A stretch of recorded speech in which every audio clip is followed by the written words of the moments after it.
we want bodhicitta really to be our motivation for everything we do in life. In other words, like I said, just even for breathing. Like, just the question, well, why should I stay alive? I need to breathe to stay alive. Well, what's the purpose of me staying alive? And ordinarily we think, well, I want to stay alive because I'm afraid of the alternative. Yeah. But here, we're not answering the question that way. Why stay alive? We're answering the question, why stay alive?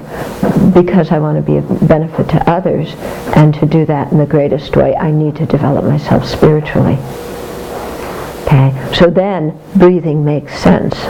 It's done for the benefit of sentient beings. Yeah, eating makes sense. Going to sleep makes sense.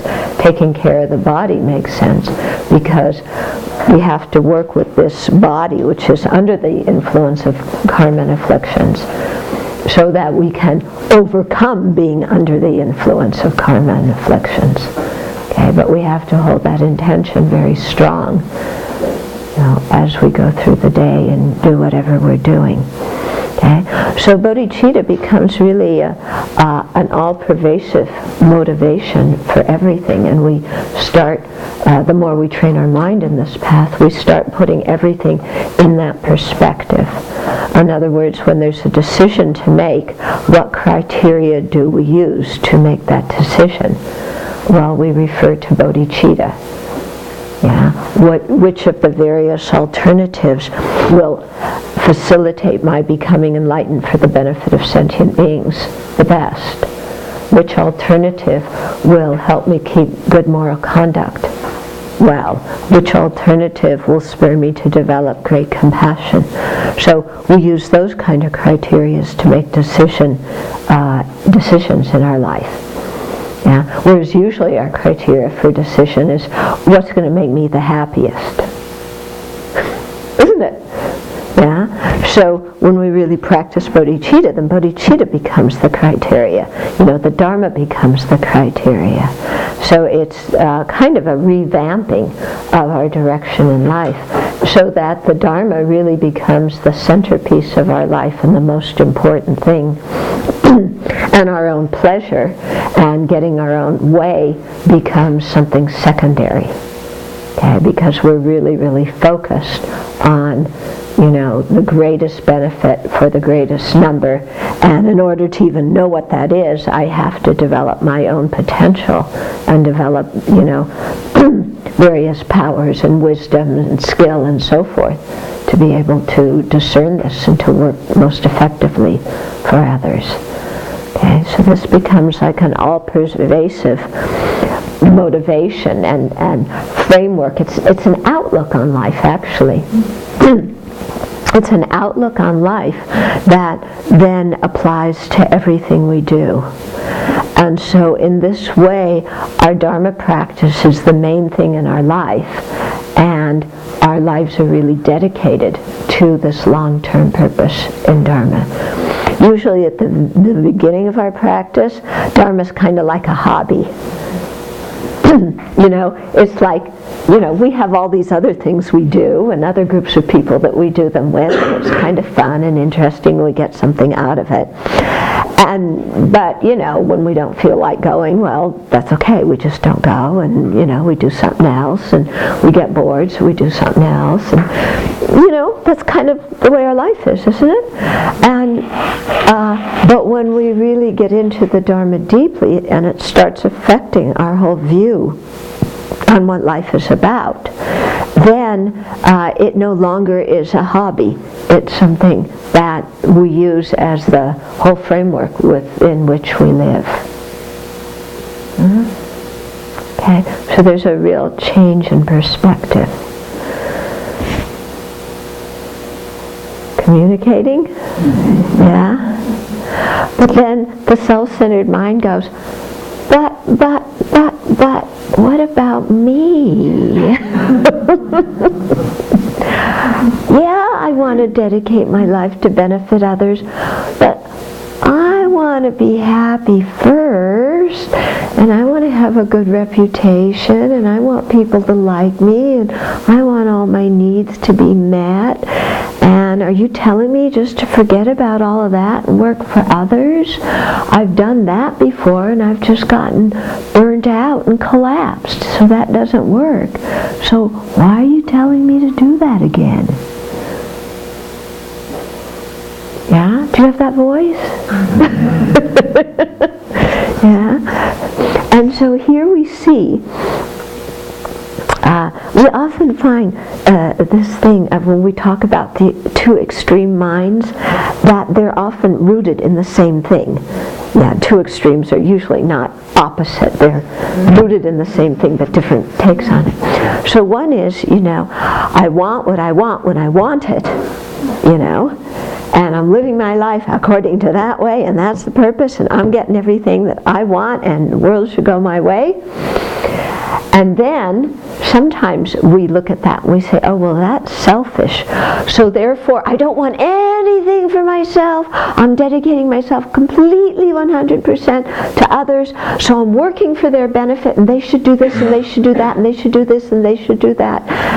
And we have others' lives all figured out for them because we're so compassionate and want them to do the right thing.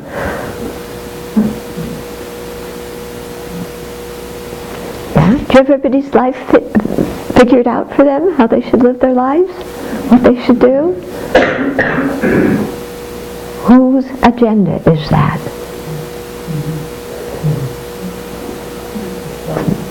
Ours, isn't it?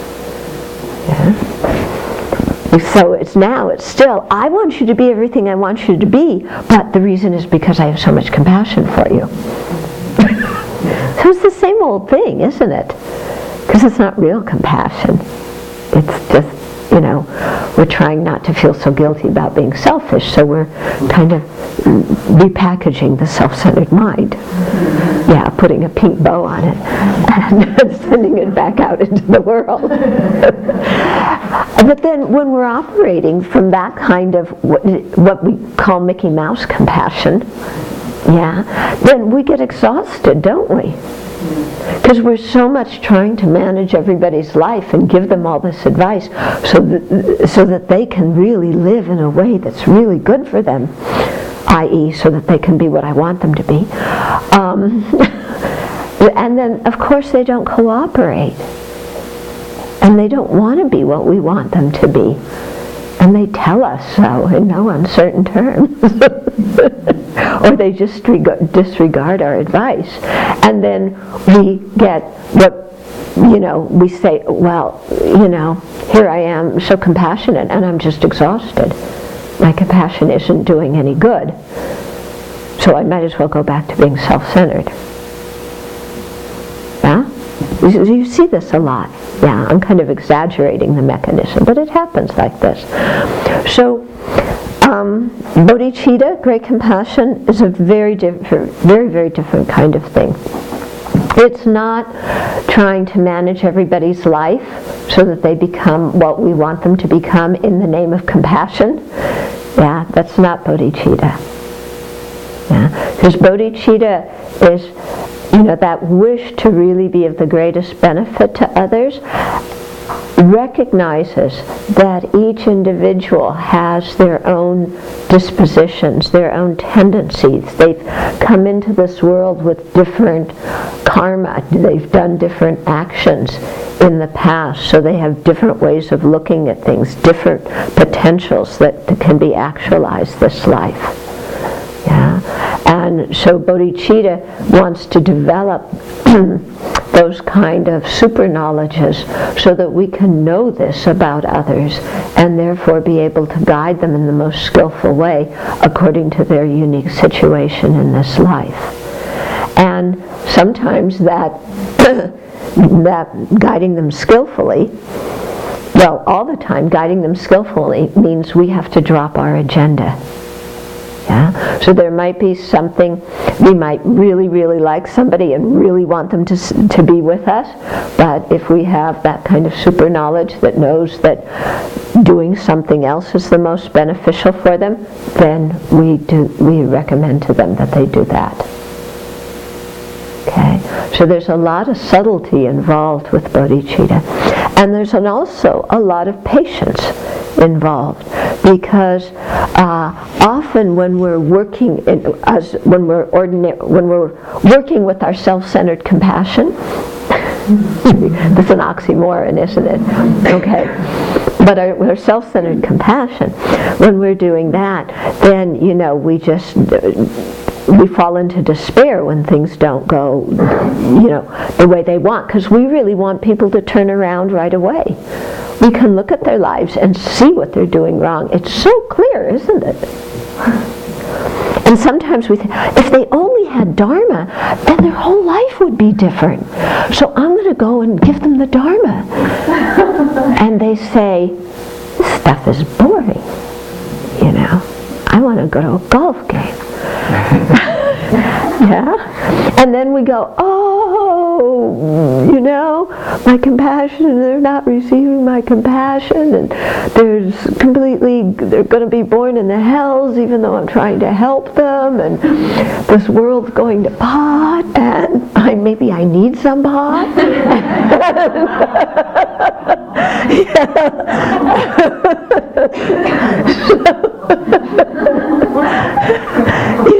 So our mind gets all kind of screwy like that.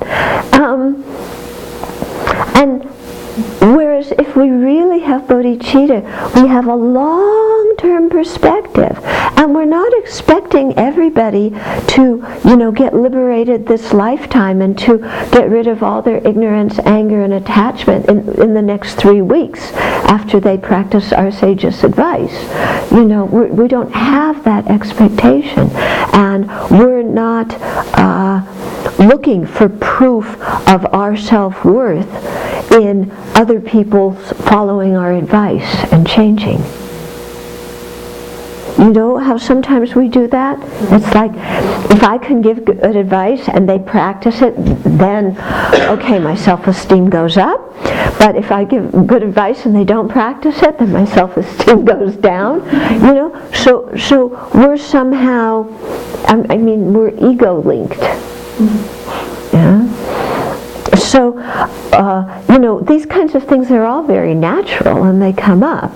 But these are the things we have to be aware of on the Bodhisattva path and start to let go of, so that we can really make bodhicitta, purify our bodhicitta and make it really the basis of everything and live according to that. And with bodhicitta, we have a very, very long-term view of things. Very long-term. Because we can even look at our own life and realize, I've changed a lot this lifetime, but, there's still beginningless afflictions and karma in there. So I have to be patient with my own practice. I have to be patient with others' practice too. And my self-worth doesn't depend on them following my advice. My self-worth depends on just recognizing that I have the potential to become a Buddha, and then acting on that. Okay? So this is something to think about in terms of, kind of our outlook on life, and it's something that we gradually transform our mind into.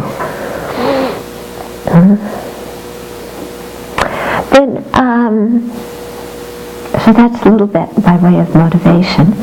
And then I thought, because we started yesterday getting into the discussion of what continues from life to life and a little bit about the nature of reality, that I just give something very short about that, so that when we come upon those kind of references in the present text, you'll kind of understand what's going on.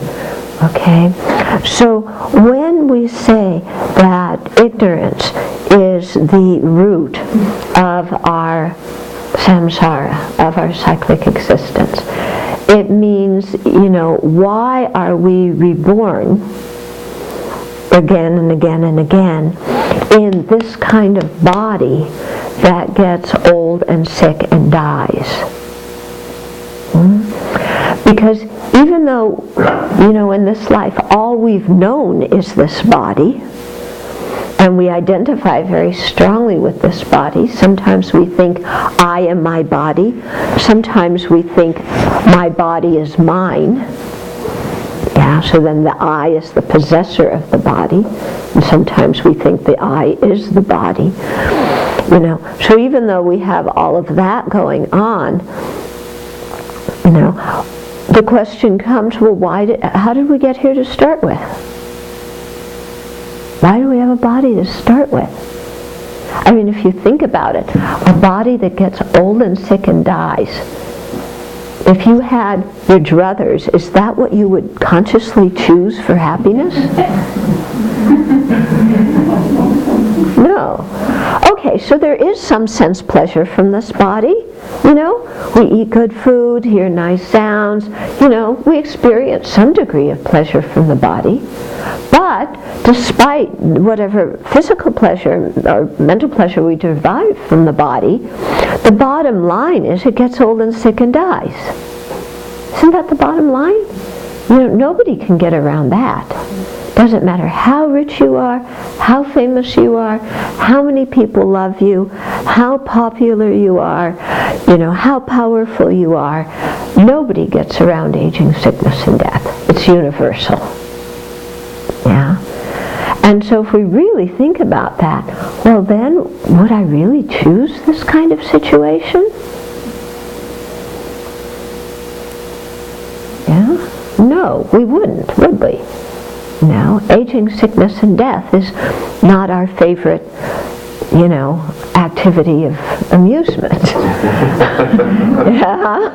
We wouldn't choose this situation. Okay. So then, how come we're here with this kind of body?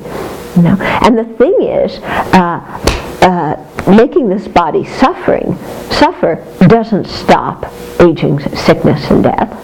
And even killing this body doesn't stop aging, sickness, and death, because you just get reborn. Yeah, so suicide doesn't even do any good. So forget that. Yeah. So, what's the answer? Okay. So here's where we come and we look. And I think this is one of the beauties in the Buddha's teaching, is the Buddha said, well, the consciousness joined with this body due to ignorance. Due to ignorance. So what kind of ignorance? Yes, it is very ignorant to join with a body that gets old and sick and dies. But what kind of ignorance would it be that would make me want this? Yeah, that would make this, the mind and the body join together in this way. Well, before we look at the ignorance, we have to see that the immediate cause is craving and grasping. Yeah. In other words, at the end of the previous lifetime, the mind is craving to keep its old body, and then when it can't do that, it's grasping to have a new one. And that grasping makes some karma or another ripen, and then our mind is just attracted to that kind of body, that kind of life. Yeah? And the craving and grasping are all rooted in a notion of the self that is incorrect. Okay?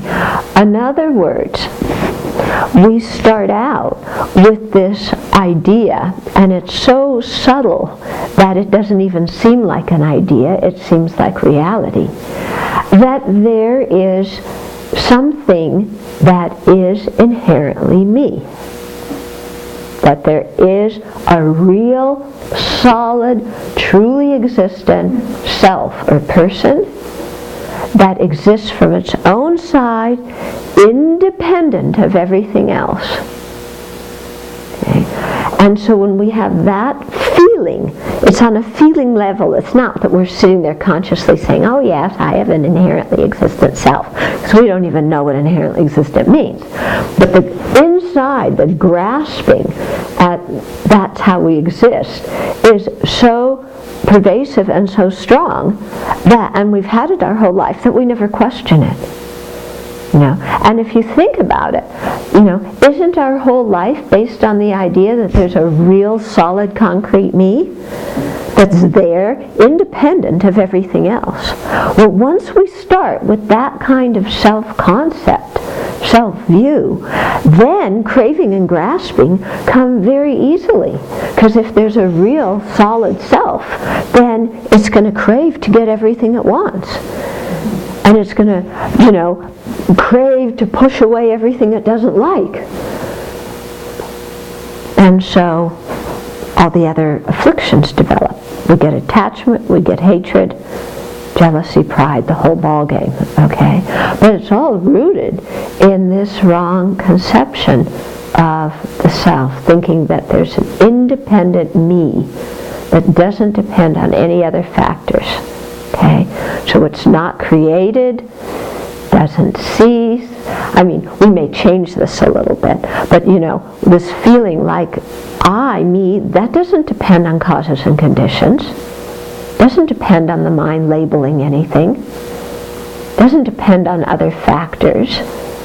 It's just there's me. You know that solid feeling of me? You know that one?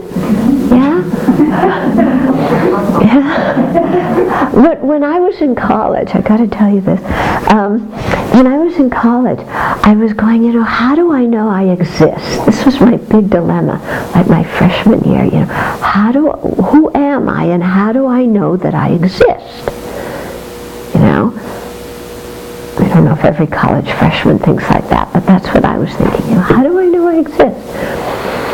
And so one time, I stayed out all night. I had a very overprotective mother. I stayed out all night, and she didn't find out. And there was this, afterwards, the next morning, there was this sense of I am an individual. I can do what I want. I am in control. This incredible sense of I, because that was my ultimate act of rebellion, And then I said, now I know I exist. Well, little did I know, years later, that's the exact object of negation in the emptiness meditation. That's the thing that doesn't exist. Yeah? But that was the feeling I had of this big, strong I. Okay? Very interesting.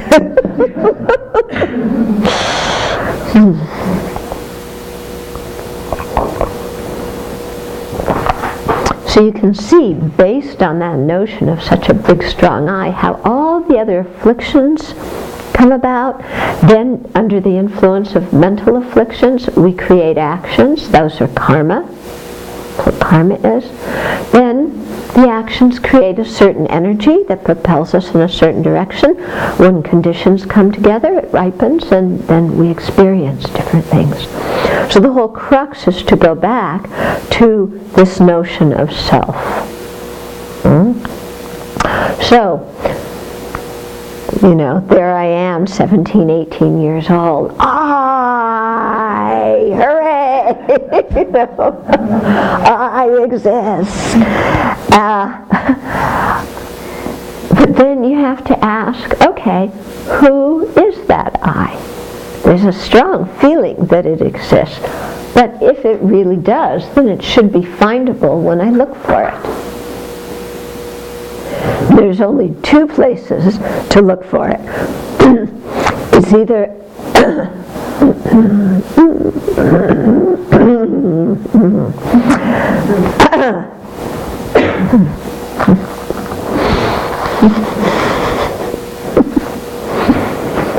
my computer doesn't work, my voice doesn't work, woe is me. That's suffering, isn't it?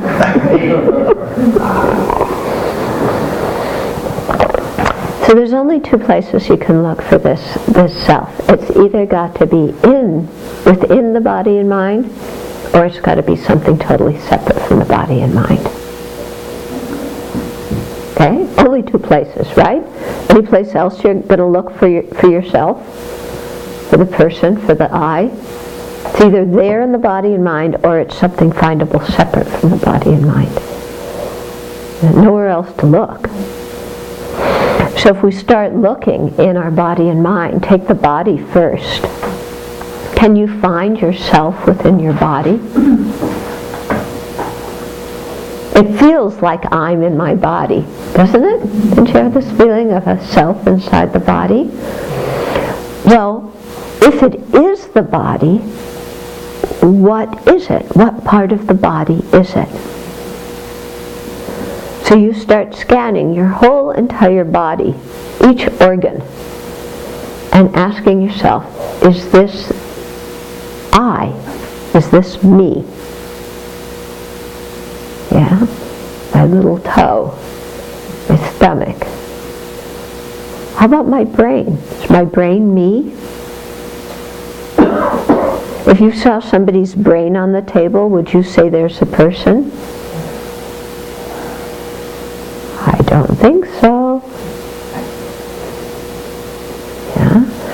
So if we look, and it's very good to do in your meditation, spend some time looking in the body, seeing if there's some part of the body you can identify as the self, as I, as the solid I.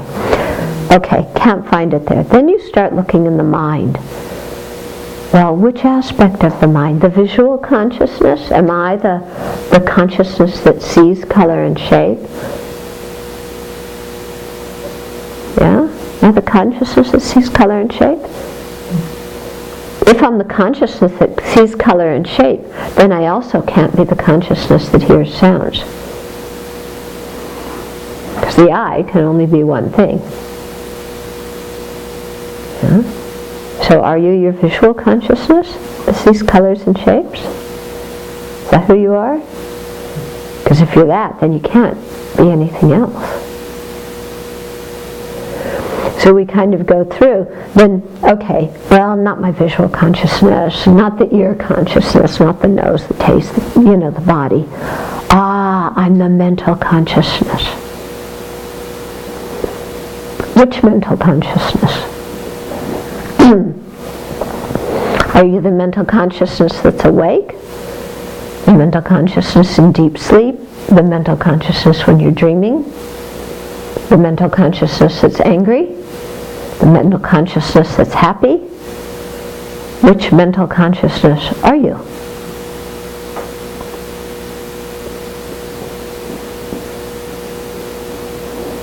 Yeah? Can you isolate one mental consciousness? But then there's this idea, I'm the mental consciousness that thinks I.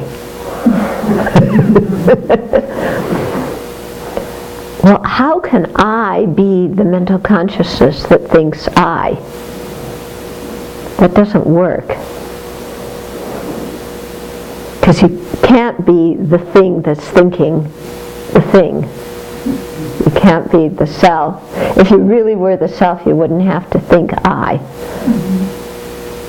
Okay? And if I were the mental consciousness that was thinking I, then that's all I could be.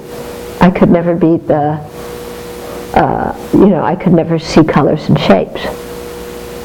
Because I would only be the mental consciousness thinking I. That would be my whole existence.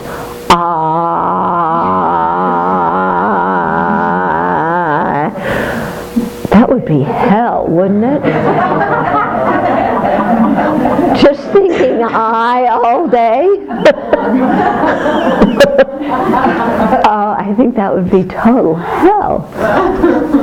Yeah? So we look, and when we're looking in our mental consciousness, again, everything we look at, we can't find something that we can identify is truly me forever, the essence of me. So then we think, okay, I'm not the body and mind, I'm something else. Yeah?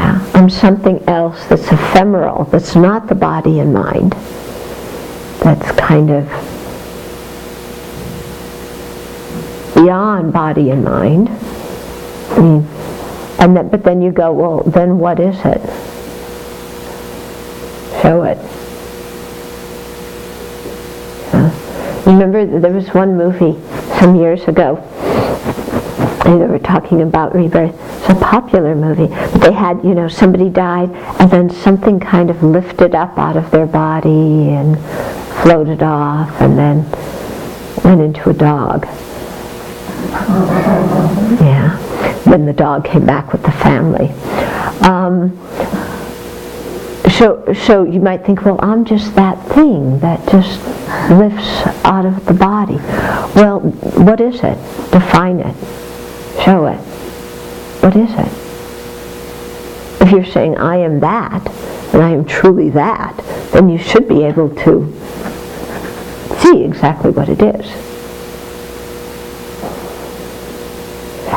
And that thing should be something that's not body and not mind, because you've already decided you're not your body and you're not your mind.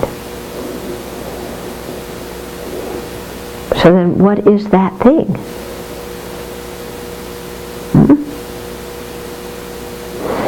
Okay, so when we start to look in this way, we see that we can't find anything that has an essence, an independent essence that exists from its own side, under its own power, without existing dependent on other factors, dependent on other things.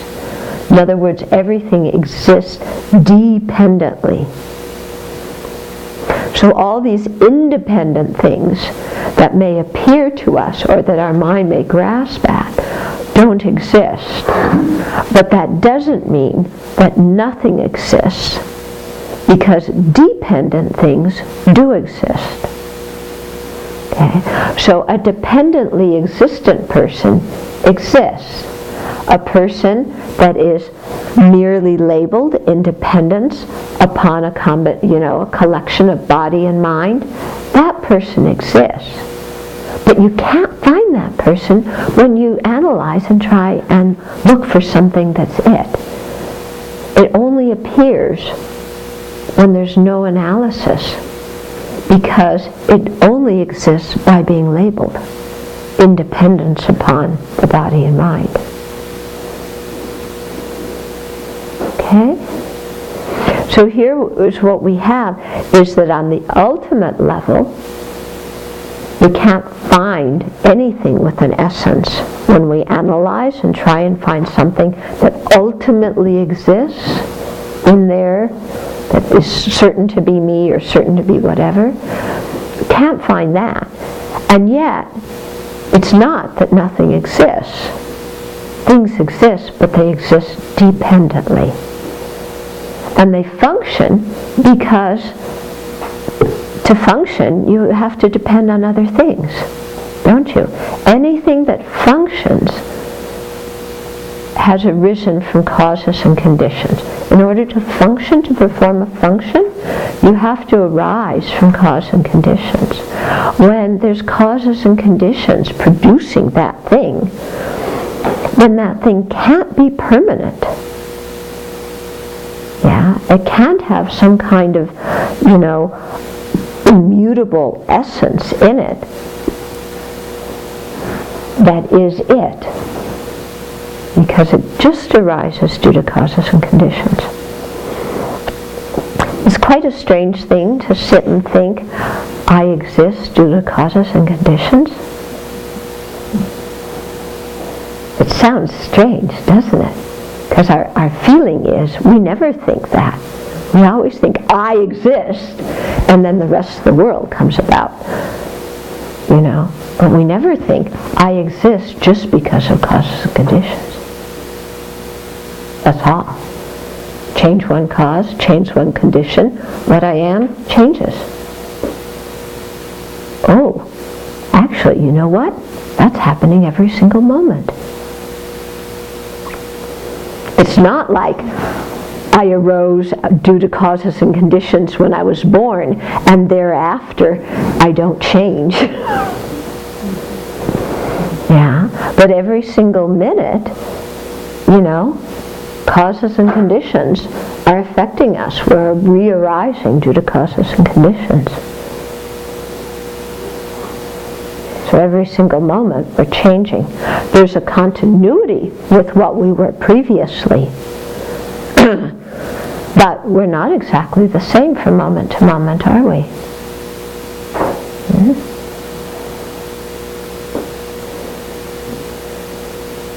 Question? Mm-hmm. You take questions later? Yeah, you can do now. I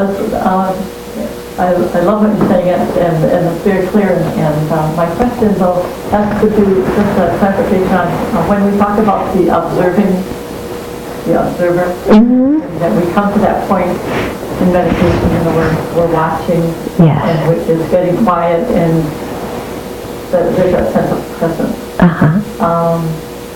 I believe I'm connected to the divine.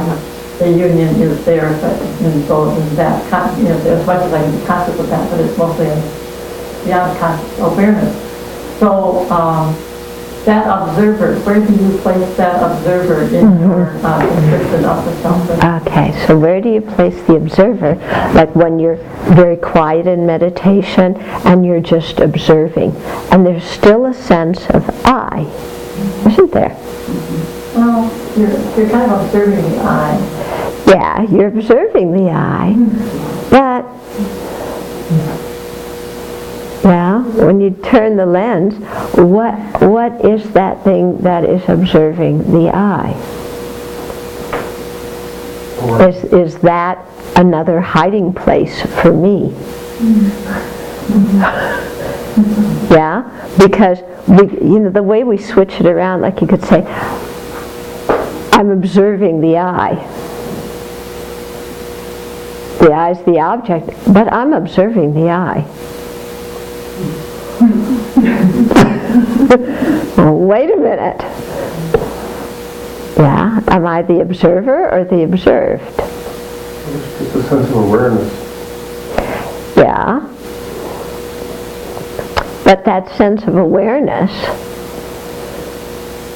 is it somebody else?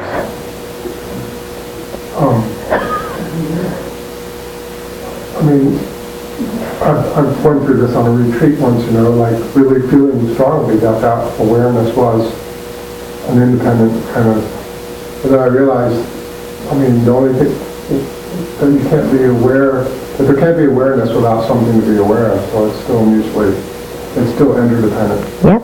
So, that's getting further than that. Right. Well, that's the thing, because we see not only the self as inherently existent, but the mind is inherently existent, or that awareness is inherently existent. And like you noted, you can't have an awareness unless you have an object. So then that too arises dependently. Yeah? Anything that arises dependently doesn't have an inherent nature. It's not just an observation. When they talk about the present here and now, when you think of it, we really live our life in the past, because if you have a clock sitting on the mantle and you hear the tick of the clock, by the time you hear it, that time has passed, it's gone.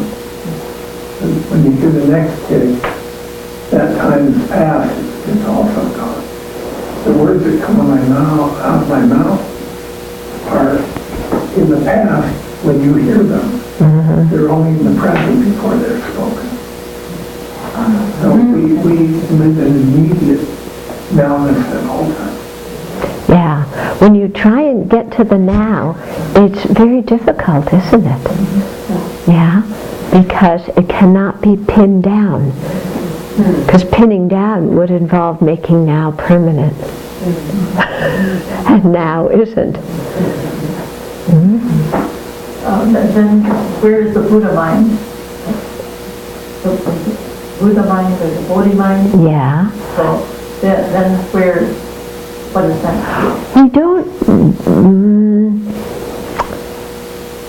We don't usually. Are you talking about the Buddha mind within sentient beings? And what do you mean by the expression Buddha mind? Well, the Buddha, when we're honoring the Buddha, Okay. who, pardon me if I'm very ignorant about this, but he lived, right? He was born, Yeah. and Right. so he was a sentient person. Okay. So the Buddha was, appeared on this earth, but then left that body. Okay. Now, we usually look, in the Mahayana tradition, we look at the Buddha as, the Buddha that appeared on earth as being an emanation of somebody who was actually enlightened a long time ago and just appeared to be enlightened in this lifetime. In the Theravada Buddhist tradition, they say that he was actually enlightened in this lifetime. It doesn't really matter in terms of your question, but the thing is that the continuity of consciousness, of that being who is a Buddha, is, there's one moment of omniscient mind after the other. But similarly, the Buddha isn't some concrete person there. And even the Buddha's mind exists by being merely labeled. Okay? Because, it has different factors in it. If we're talking, there's many different kinds of consciousnesses that the Buddha has, in terms of the wisdom realizing emptiness, the wisdom realizing the varieties of phenomena. So similarly, the Buddha, or even the Buddha's mind, something that exists by being labeled. And somebody becomes a Buddha due to a process of causes and conditions. Yeah. So although we say somebody becomes a Buddha, don't think of here's somebody and then they just become a Buddha. Okay? When we say somebody, we're talking about something that exists by being labeled in dependence on a body and mind. And that's changing all the time. Yeah? But we give the same label to something that exists over a period of time, even though it's not the same thing. Okay, for example, our little town of Newport. Okay, we say Newport. But what is Newport? Is it the buildings? Is it the people? Newport was founded in, 18-something, Yeah. It was what's now called Old Town, because that's where the railway was. And then Newport, because they had a port on the Ponderay River that was new, okay, not the old railway station. And so it's Newport. But what really is Newport? If you look at what was called Newport in whatever year it was founded, it looks very different than what Newport is now. And there's nothing, even if you have a building that was built in whatever year that was, and it's still around now, that building is not exactly the same, is it? It's changed. And even the borders of Newport have changed. And we see very clearly that Newport came into existence simply because somebody built a port and a few houses, and then everybody looked at that and said, we need to give it a name so that we don't always have to say that port on the Ponderay River that has a pink house. We need something, So they said, let's call it Newport. So they called it Newport. That, the port and the houses were the basis of designation. Newport was what was designated. But then, that basis of designation changed. I don't know if the port is even there anymore. Is there still a port in the Ponderay River there? I don't know. I don't see it. I still see the railway tracks. I don't remember seeing a port. And certainly the houses have changed, and more houses have been added, and there's a new area now. And so that initial name of Newport now refers, the basis of designation is now something totally different than the basis of designation of Newport was when it was founded. And yet, we see some continuity simply because the name is the same. And we think, oh, well, then there's some essence of Newport. But there isn't. Yeah? Get this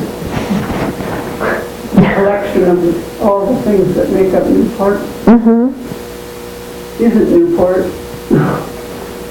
And the reason is because if that was the case, each one of those parts would have to be Newport. Yeah.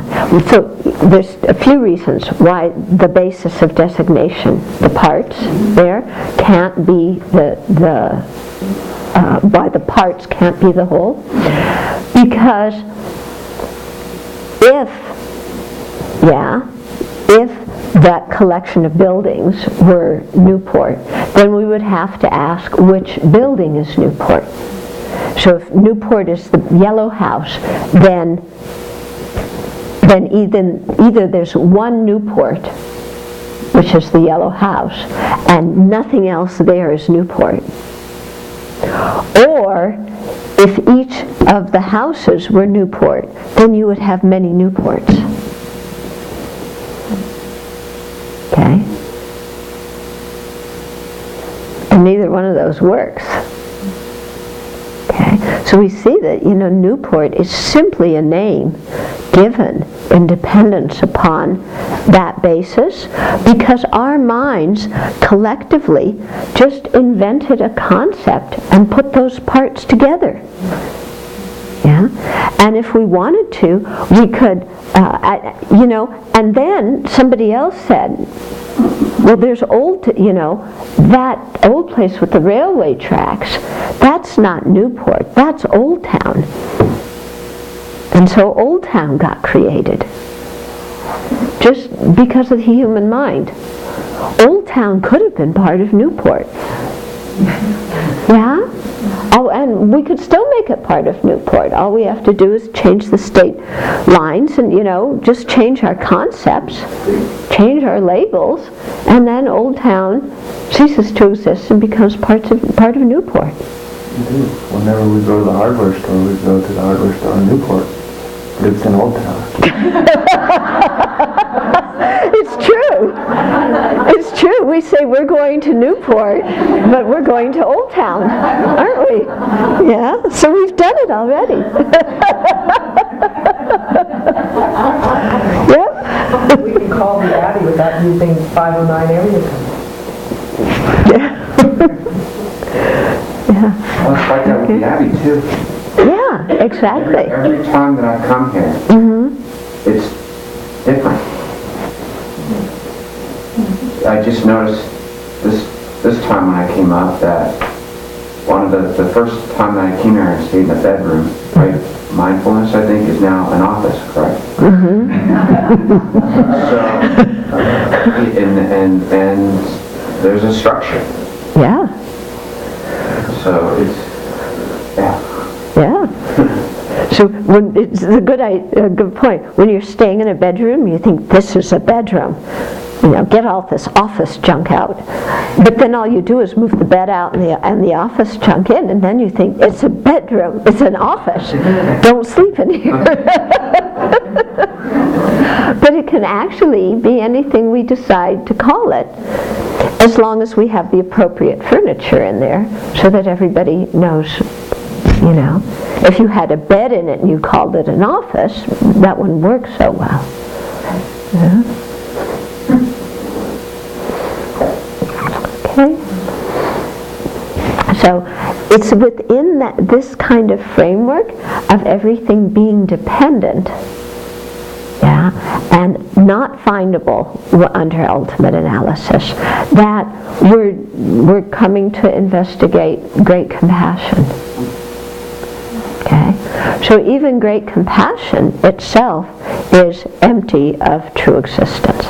It's not like there's great compassion, here it is, some thing out there, I've got to get great compassion, now it's mine, yeah? We think like that sometimes, yeah? First of all, great compassion is nothing outside of us.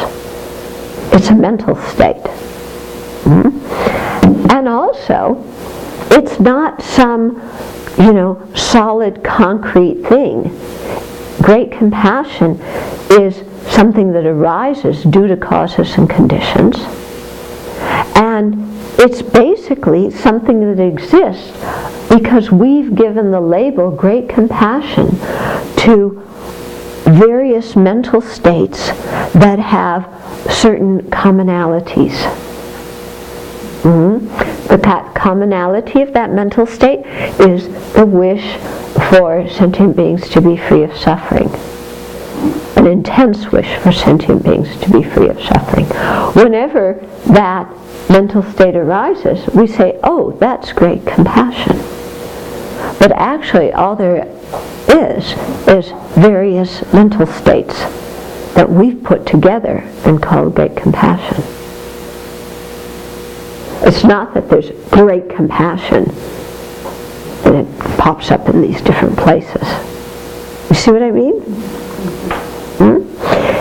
It's kind of like, if you look at your anger this way too, it can be very, very helpful.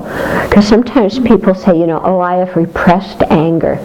So they have this notion that there's anger, this solid thing that's anger, and it's repressed, so it's here, but it's still solid, and it's still there. Okay? So meanwhile, I'm happy, I'm cheerful, I'm loving, but the anger is still there, manifest underneath. No, it's not like that. Yeah? It's not like there's, manifest anger all the time and we're just not seeing it while we're going about our business. Anger is just a name that we give to certain mental states that have a common characteristic of exaggerating negativity or projecting defects and then wanting to strike back or run away. That's all anger is something that is labeled in dependence upon a number of mental events that have this common characteristic. So it's not like there's this solid anger that's there all the time, but whenever that mental state manifests, we say, oh, there's anger. And I find this kind of thing, this can really affect us. How we see things in this way can really affect us, because if we have the idea that our emotions are solid, concrete things that are somehow like, they're concrete, they're permanent in there, then that idea itself prevents us from changing and growing. But if we see that all these emotions, the beneficial ones and the non-beneficial ones, are all dependent on causes and conditions, are all merely labeled, then there's much more of a sense of ease and flowing and the possibility of development of beautiful mental states.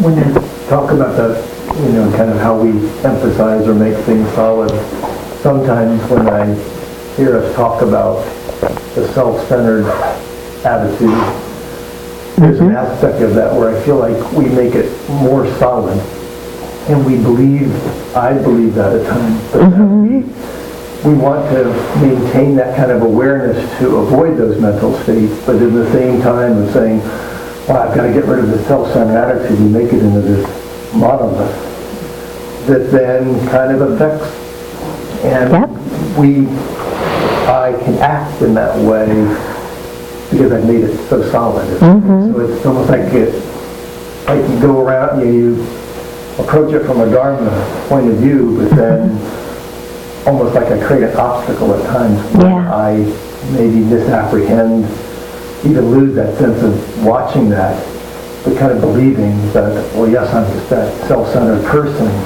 and it negatively affects my behavior and my mental state. Yeah, exactly.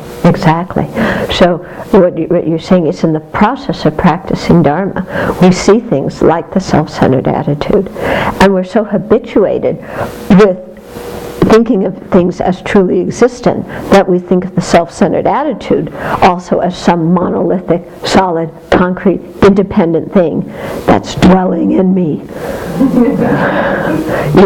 Solid, concrete, doesn't depend on causes and conditions, but I've got to fight it. So then there's a big me that's solid and concrete, and a big self-centered mind that's solid and concrete, and we have a civil war.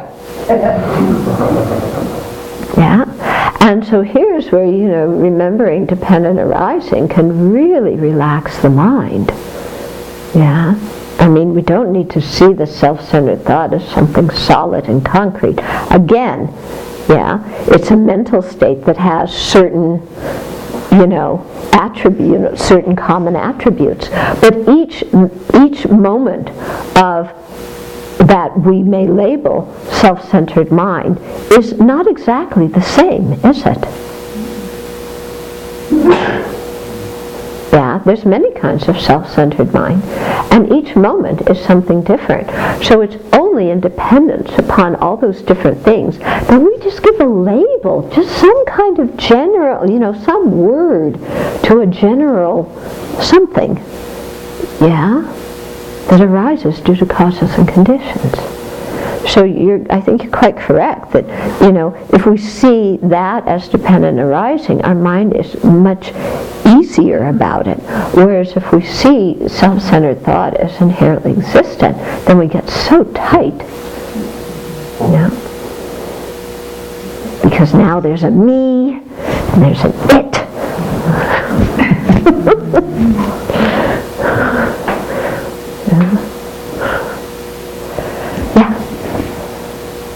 It's like I'm living in a world of, a mental world of singular items. But that's all imposed on a reality that has nothing like that. Yeah.